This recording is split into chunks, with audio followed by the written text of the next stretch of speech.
কি যে হবে, মিষ্টি তো এখনো প্রস্তুতি হলো না, আর পুরুত মশাইও তো চলে আসবেন, তবে কি আর শেষ রক্ষা হবে না? হে রাধা মাধব, কেন এত বাধা পড়ছে? চাঁদ গোসাই রে বলিতে না পারে আধো। সর্বনাশ, পুরুত মশাই যে চলে এসেছেন। হইয়া হরি হরি। এবার কি হবে? যাই, মাকে আগে বলে আসি। ওগো শুনছো? বলছি তো, দিদি যখন খুন্তি ধরেছে তখন ঠিক সময় সব হয়ে যাবে। তুমি কি বলছো বলো তো? যে কোনো মুহূর্তে পুরুত মশাই চলে আসবে, এদিকে জোগাড় শেষ হয়নি, আর তুমি বলছো সব ঠিক হয়ে যাবে। রাধা মাধব, এই শাস্তি তুমি শুধু আমাকে দাও, আমার পরিবারকে দিও না। অপরাধ আমি করেছি, আমি জেনে বুঝে এই কুলাঙ্গারটার উপর ভরসা করেছিল। ও মা, আমি যে বারান্দা দিয়ে দেখে এলাম পুরোহিত মশাই চলে এসেছেন। সব শেষ হয়ে গেল, সব শেষ হয়ে গেল, সব শেষ হয়ে গেল। এই যে কথা মশাই, আমাকে দেখে এরকম ভয় পেয়ে গেলেন কেন? আমি কি কোনো অন্যায় করেছি?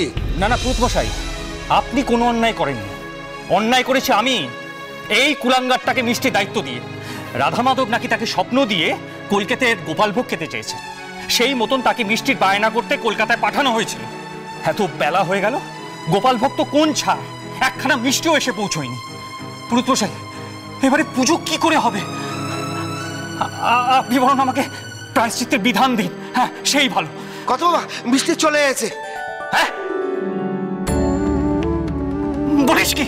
মিষ্টি এসে গেছে? আরে কোথায় সে, কোথায়? হ্যাঁ, কত সেই কলকাতা থেকে একটা সুন্দর পাড়া ছেলে মিষ্টি নিয়ে এসেছে। আরে নিয়ে আয়, তাকে নিয়ে আয়। যাক, মিষ্টি এসে গেছে। সবই রাধা মাধবের লীলা। তিনার বন্দোবস্ত তিনি নিজেই করে নেন। আমি ওদিকে যাই, পুজোর ব্যবস্থা করতে হবে। আর আপনারা ধীরে ধীরে মিষ্টান্ন নিয়ে আসুন, সময় আছে, অসুবিধে নেই। হ্যাঁ, আমি যাই। এই যে কি ব্যাপার কি আপনাদের? হ্যাঁ, ডেলিভারি করার কথা কখন ছিল, আর এখন কটা বাজে? আমি যদি আগে থেকে জানতাম এরকম জোর চুরি করেন আপনারা, এরকম দায়িত্ব জ্ঞানহীন হিসেবে ব্যবসা করেন, তাহলে কখনো আপনাদের দোকান থেকে মিষ্টি অর্ডার করতাম না। আর কিছুক্ষণের মধ্যে পুজো শুরু হয়ে যেত। আর যদি পুজো শুরু হওয়ার আগে মিষ্টি এসে না পৌঁছতো, তাহলে তার দায় কে নিত? আপনি। আর একটা কথা কান খুলে শুনে রাখুন, আজ যদি আপনার জন্য আমার বাবা মশাইয়ের সম্মানে এতটুকু আজ আসতো, তাহলে আপনাদের ওই ব্যবসা আমি লাটে তুলে দিতাম। দেখুন, দেরি হয়েছে ঠিকই, কিন্তু শেষ রক্ষাটা তো হয়েছে। পুজো তো এখনো শুরুই হয়নি। আপনি সম্ভবত গৃহকর্তা, হ্যাঁ, আপনার কাছে করজোড়ে মার্জনা চাইছি। আসলে আমার গাড়িটা মাঝপথে খারাপ হয়ে গেছিল, তাই বিলম্ব হলো। এই একদম অজুহাত দেবেন না। এই সমস্ত অজুহাত আমার খুব ভালো করে জানা আছে। কেন, তোমাদের মালিক অ্যাডভান্স টাকা নেওয়ার বেলা তো বেশ গুনে গুনে হাত পেতেই নিয়েছিল। এখন ডেলিভারি করার সময় যত অজুহাত, লোভী ব্যবসায়ী কোথাকার। দেখুন, প্রথমত আমার কোনো মালিক নেই, দোকানটা আমার জামাইবাবুর।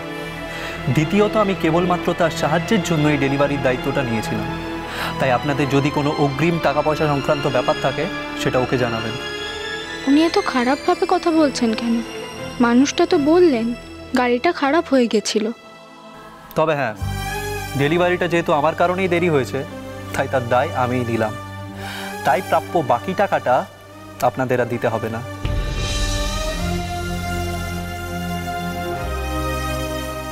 মাসিমা, আমার একখানা অনুরোধ রয়েছে। বলো বাবা। আমার দিদি আপনাদের কুলদেবতার কাছে পুজো দেওয়ার জন্য এই ফুলমালা আর তার ইচ্ছে লেখা একটা চিরকুট পাঠিয়েছেন। আপনি যদি দয়া করে এগুলি পুজোতে দিয়ে দেন, অত্যন্ত বাধিত হব।